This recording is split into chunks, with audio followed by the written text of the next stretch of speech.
एक और बड़ी खबर आपको बता दें, यूक्रेन के पड़ोसी स्टेट है चेक रिपब्लिक, वहां से आ रही है। चेक रिपब्लिक के टीवी चैनल CT24 का यह दावा है, चेक रिपब्लिक ने यूक्रेन को रूस के खिलाफ लड़ाई के लिए हथियार भेजा है। चेक रिपब्लिक ने 30,000 पिस्टल दिए हैं, 7,000 असॉल्ट राइफल्स और 3,000 मशीन गन भेजी हैं। यूक्रेन को दर्जनों स्नाइपर राइफल भी मिलेंगी। तो आप ये देखिए, जिस हेल्प की बात हो रही थी, जो ये हेल्प देने की बात हो रही थी, वो आपको बता दें कि अब ये तमाम चीजें जो हैं वो चेक रिपब्लिक की तरफ से भेजी गई हैं। और पंकज जी, आप जिसका जिक्र कर रहे थे, ये आप देखिए C24, ये चेक रिपब्लिक का वो साइट है, ट्विटर हैंडल है, जिसमें लिखा गया है कि उनकी ओर से 30,000 पिस्टल, 7,000 राइफल्स जो भेजी गई हैं, उसका जिक्र किया जा रहा है।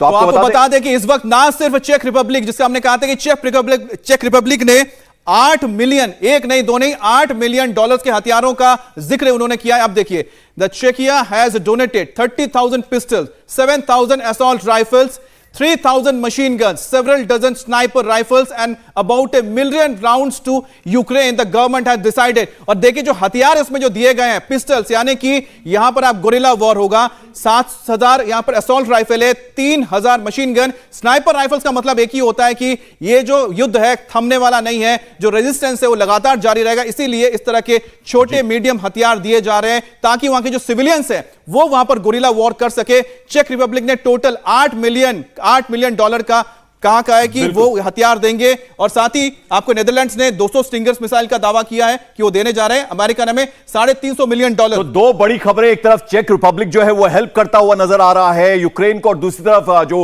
हम आपको बता रहे हैं किस तरह से रूसी मीडिया के हवाले से खबर आ रही है, स्पुतनिक के हवाले से खबर आ रही है कि प्रेसिडेंट जेलेंस्की जो है वो भाग गए हैं, लिविव में चले गए हैं, और वहां पर जो रूसी पैराट्रूपर्स हैं उन्होंने घेरने की अब कोशिश उनकी तरफ से हो रही है। दो खास मेहमान, उनका परिचय करवा दूं। हमारे साथ जनरल कुलकर्णी जुड़ गए हैं, फॉर्मर एम्बेसडर दीपक घोड़ा साहब हमारे साथ जुड़ गए। सर, बहुत बहुत स्वागत आप दोनों का।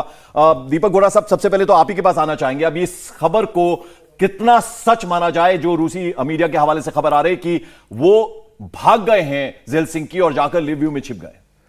आभारी हूं आपका कि आपने अपने चैनल, शानदार चैनल पर मुझे मौका दिया है शामिल होने का, आपसे सीखने का, और जनरल साहब जिनकी नॉलेज बेमिसाल है उनके साथ हूं, बहुत अच्छा मुझे लग रहा है। एम्बेसडर वोरा साहब रशियन में बात कर सकते हैं लेकिन हाँ सर, आप उस जगह को जानते, जरा बताइए, क्या सच मान सकते हैं इसको? मैं बिल्कुल आपको ये चीज बताने जा रहा हूं। पहली चीज ये है कि एक होता है इंडिविजुअल घमंड, ईगो होती है कि मैं आखिरी दम तक लड़ूंगा, मैं छोड़ के नहीं जाऊंगा, लेकिन देश का नुकसान हो रहा है। पुतिन साहब ने क्या मांग की थी? Zelensky must go. 10 साल पहले ये जो अमेरिका की उस समय हिलरी नाम था शायद उनका, मिसेस क्लिंटन, उन्होंने कहा था बशार अल असद के बारे में, बशार मस्ट गो। तो इन्होंने यही कहा है कि नियो नाजी है, इसको निकाल दो, और अगर वो चला गया है, एक इंटरिम सरकार बनेगी जिसके साथ रूस बातचीत करेगा। इंटरिम सरकार में जो भी होंगे वो कहेंगे ऑल राइट, हम अपने संविधान से ये नेटो फेटो को निकाल रहे हैं, अब हम दोस्त बन जाते हैं, अब जंग नहीं होगा। और ये जो चेक रिपब्लिक ने 30,000 या 3,000 हथियार, छोटे मोटे पिस्तौलें भेज दिए हैं, 2-4 मिसाइल आएंगी, वो सब ठंडे हो जाएंगे, सिविलियंस नहीं लड़ पाएंगे। ये तो कहने के लिए 8 मिलियन डॉलर। अब आप देख रहे हैं कि अनाउंसमेंट ये भी हुई है कि मिसाइल्स दी जा रही हैं। पुतिन क्या कहता रहा है कि मेरे द्वार पर नेटो को नहीं आना, नेटो के हथियारों को नहीं आना। आप वही चीज कर रहे हैं। आप लोग एक गलती के बाद दूसरी गलती करते जा रहे हैं, क्योंकि यूक्रेन में अगर नेटो वेपनरी आ जाती है, पुतिन ने कहा यह मेरे जीवन के लिए खतरा है, रशियन फेडरेशन की सर्वाइवल के लिए। दीपक घोड़ा साहब, एक देखिए, इससे पहले कि हम जनरल कुलकर्णी के पास जाएं, एक बड़ा सवाल मैं आपसे पूछना चाहता हूं, चूंकि आप बहुत अच्छे से पुतिन को भी जानते हैं और आप जेलेंस्की को भी जानते हैं, दोनों का अगर कंपैरिजन करें तो जरा इन दोनों की पर्सनैलिटी पे जरा कुछ आपसे सुनना चाहेंगे। एक तो आप जानते हैं कि जो ये वोलोदिमीर, जो रशियन में व्लादिमीर है, वोलोदिमीर जेलेंस्की जो हैं वो एक स्टैंड अप कॉमिक थे, ही इज नॉट सीरियस, उनको मालूम नहीं है।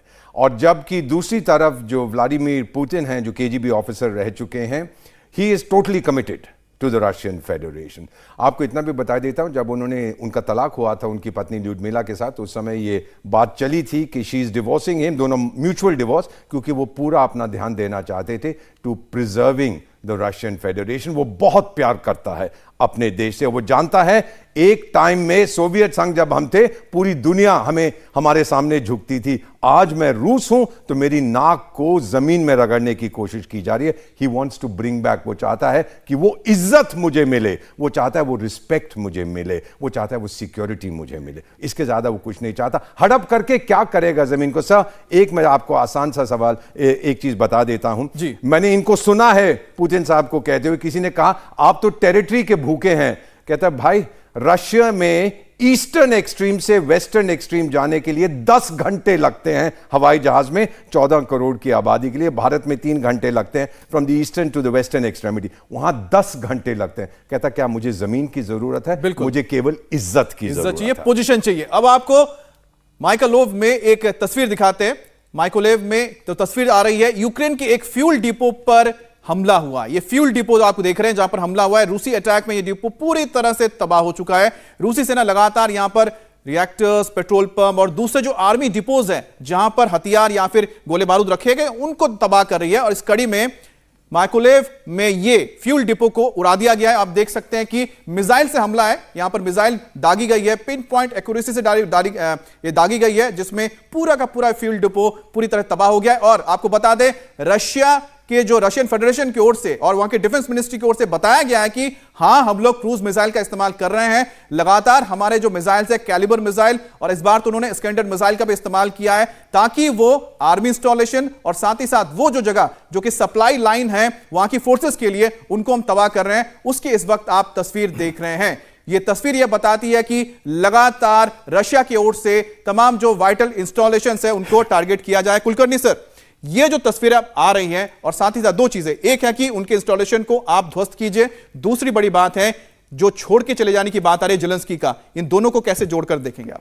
देखिए, जब से पुतिन कह रहे हैं और शुरू से वो मानते आए हैं कि वो जो टारगेट करेंगे, मिलिट्री इंस्टॉलेशन टारगेट करेंगे और उसी को बर्बाद करेंगे, और उस पर वो टिके हुए थे जब तक। और जब बातचीत आई जेलेंस्की के साथ, तो उन्होंने कहा कि बातचीत तब होगी जब सरेंडर होगा, और जब अगर ये सरेंडर नहीं करते हैं तो बात अलग होगी। अब जब सरेंडर नहीं किया और जिस तरीके से फिर तबाही जब मचाई, अब पुतिन ने माना कि जब तक कीव जो कमांड एंड कंट्रोल है पूरा यूक्रेन का, जब तक उसको नहीं हम लोग पकड़ेंगे, तब तक जो माना नहीं जाएगा कि यूक्रेन जो है वो गिर गया। मकसद एक ही है कि यूक्रेन को पूरा ईस्ट और वेस्ट, ईस्टर्न यूक्रेन तो तकरीबन मैं कहूंगा कि पूरा ही रूस के साथ है, वेस्ट यूक्रेन जो है उसका थोड़ा सा झुकाव जो है वो वेस्ट की तरफ है। सर, मैं एक चीज इसमें बस जोड़ना चाहता हूं कि जो तस्वीरें अब आ रही है उसमें हम देख रहे हैं कि अब मीडियम रेंज मिसाइल का इस्तेमाल किया जा रहा है। स्कैंडर मिसाइल आप समझ सकते हैं बहुत घातक मिसाइल है, और मोबाइल मिसाइल ऐसे 300 ऐसे जो मोबाइल उसके जो प्लेटफॉर्म है तैनात हैं अलग अलग इलाकों में बॉर्डर के पास। ये जो अब लड़ाई है, क्या भयानक लड़ाई होने जा रही है? क्या यही सोचकर निकल गए हैं कीव से जेलेंस्की? ऐसे है, ये जितनी भी मिसाइल्स जो हैं ये प्रिसीजन गाइडेड मिसाइल्स हैं। उन्हें मालूम है कि मिलिट्री इंस्टॉलेशंस कहाँ हैं, एम्यूनिशन डंप्स कहाँ हैं, पेट्रोलियम डंप्स कहाँ हैं, इनके जैवलिन्स जो यूएस से आए वो कहाँ पर है, सब रूस को सारा पता है। उसके मद्देनजर ये सब जितने प्रिसीजन गाइडेड मिसाइल्स हैं उनको टारगेट कर रहे हैं। लेकिन इन टारगेट में आप देखिएगा मकसद क्या था, उन्होंने क्या किया? शुरू में एयर डिफेंस सिस्टम बर्बाद किया, इनका कमांड एंड कंट्रोल सिस्टम बर्बाद किया, कम्युनिकेशन पूरा बर्बाद किया, उसके बाद साइबर अटैक्स किए, एयरफील्ड्स को पूरा बर्बाद किया। उसके बाद जब पूरे एयर सुप्रीमेसी, आप देखें रूस ने complete air supremacy over Ukraine की कोई दखलंदाजी नहीं। सर, इस बीच एक और बड़ी खबर आ रही है। यूक्रेन ने यह दावा किया है कि उसने रशियन सैनिकों को कीव में घुसने से रोके रखा है। जबरदस्त लड़ाई चल रही है, आमने सामने की लड़ाई चल रही है। इस बीच यूक्रेन ने कुछ रशियन सैनिकों की तस्वीरें भी जारी की हैं। यूक्रेन के विदेश मंत्री ने बंधक बनाए गए रशियन सैनिकों की तस्वीर शेयर की है। यूक्रेन के विदेश मंत्री ने यह भी लिखा है कि रूसी सैनिक आएंगे तो हम उनका फूल से नहीं